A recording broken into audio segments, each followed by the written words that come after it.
Welcome back sa Pilipinas Got Talent. Action star ang datingan nito, Robby D. Bukod sa tattoo, ano pa kaya ipapakita niya tonight? Ako po si Raymart Pandalan, 27 years old, nakatira po ako sa Taguig City. Yung act na ipapakita ko po ngayon ay bago lang po. Patagal na po akong nagtatanghal, halos mahigit isang dekada na po. Natuto akong mag-acrobat nung ako'y 10 taong gulang pa lang. Nakakilala po ako ng pamilyang nagtatrabaho po sa area. Raymart! Hello! Kamusta ka, pare? Medyo kinakabahan po ako. Ba't ka pumasok? Hindi, normal lang yan kasi. Ramdam na ramdam ko, Ate Me. Sa kasuotan pa lang niya, medyo intense yung gagawin mo, no? Bilang isang riding and tandem. Hindi riding tandem. Raymart, hindi nabalitaan natin parang iba daw ang gagawin niya eh.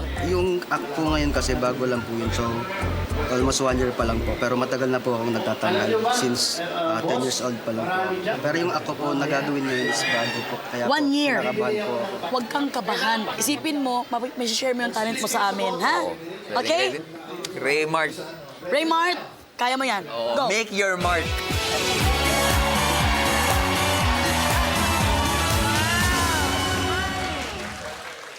Hello po. Para kang si Ronnie, no? Ronnie Alonte.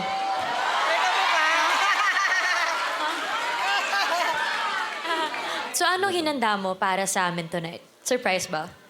Yes po, kasi first time ko po ito gagawin dito at first time po gagawin dito sa Pilipinas Got Talent. Sige.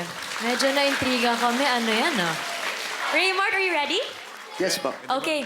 So, Pwede yes ba? po. Isang tanong lang. May tanong si FMG, Raymart, sorry. Yes po. Kamag-anak mo ba si Daniel Padilla?